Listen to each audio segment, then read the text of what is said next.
Today would be the first day where our little group grew to 5, where our friends Harry and Jackie from the UK joined us for the last leg of our journey. It was not just the two of them starting their Camino in Sarria. There was a significant, noticeable uptick in volume of hikers out today. A document called a Compostela is given to anybody completing 100 kilometers worth of a Camino, and Sarria is just over 100 kilometers away from Santiago. So it is by far the most common starting point for pilgrims.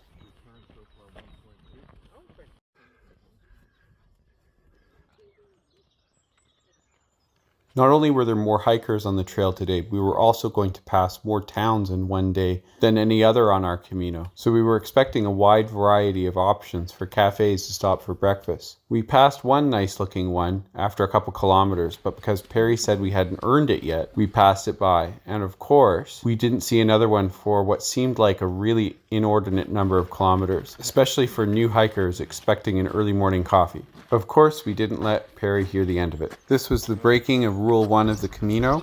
If it looks good enough to stop, then stop.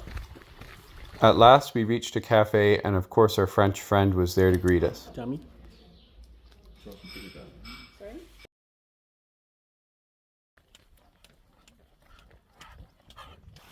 About halfway through our day, we passed a plinth marking the 100 kilometer to go mark, apparently measured down to the meter. Galicia was full of reminders that we were in a place with Celtic roots, including the occasional piper acting like a busker on the trail.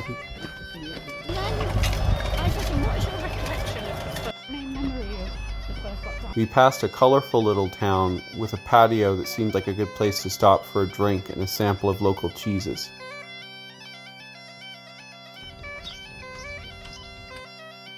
With Portomarín in sight, our destination for the day, we crossed a very wide section of the Minho River that felt more like a lake, and climbed a very ceremonial-looking set of stairs to enter into the old town, where we went to the town square for lunch outside of the local church. Food was great: roast baby squids, stuffed peppers, and padron peppers. After a quick stop in la Iglesia de San Juan, we picked up supplies to head to the cottage that we had rented for the night.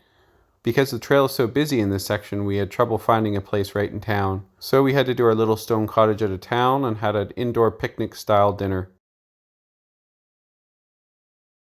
No strains, no sprains, one blistered human.